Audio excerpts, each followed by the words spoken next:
bienvenue sur ma chaîne Apprendre le français avec Hasna, toujours dans la série grammaire. Aujourd'hui, on va voir une autre leçon de grammaire, c'est la phrase interrogative.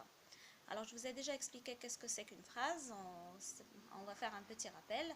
La phrase, c'est une suite de mots qui commence par une majuscule et elle se termine par un point. Et on a déjà vu aussi les types de ponctuation. On a dit qu'il y a 4 types de ponctuation.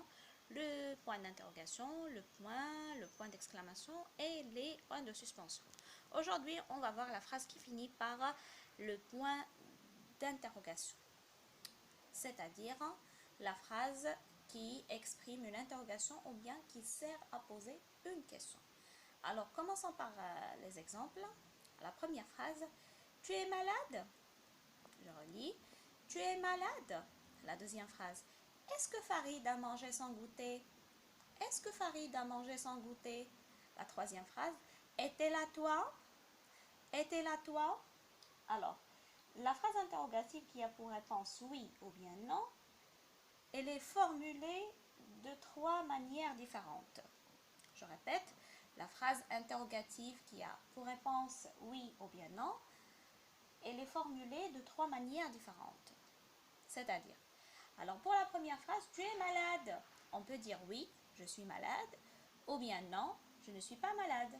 Alors ici, la phrase a pour réponse oui ou bien non. Comment on a formulé cette phrase? On a fait l'intonation, c'est-à-dire j'ai changé la manière de dire la phrase. À la place de dire tu es malade, j'ai dit tu es malade. Alors la manière dont j'ai lu la phrase nous montre qu'il s'agit d'une question, c'est-à-dire une phrase interrogative. Pour la deuxième phrase, est-ce que Farid a mangé sans goûter? Est-ce que Farid a mangé sans goûter? Ici, bien sûr, j'ai changé aussi la manière de dire la phrase et on a utilisé le mot est-ce que. On a débuté la phrase par le mot est-ce que. Est-ce que Farid a mangé sans goûter? Alors ça, c'est la deuxième manière de formuler une phrase interrogative. Pour la dernière phrase, est-elle à toi? Est-elle à toi? Et si le sujet dans cette phrase est elle. Et si vous avez remarqué, on n'a pas commencé par le sujet, on a commencé par le verbe. Est-elle à toi? On a fait l'inversion de sujet. On a fait l'inversion de sujet. Alors, il y a 3 manières pour formuler une phrase interrogative. Premièrement, c'est l'intonation. C'est la manière dont je lis la phrase. La deuxième manière, c'est l'utilisation du mot est-ce que. La troisième, c'est l'inversion de sujet. D'accord? Alors, une phrase interrogative peut commencer par un mot interrogatif. Par exemple, il peut commencer par où.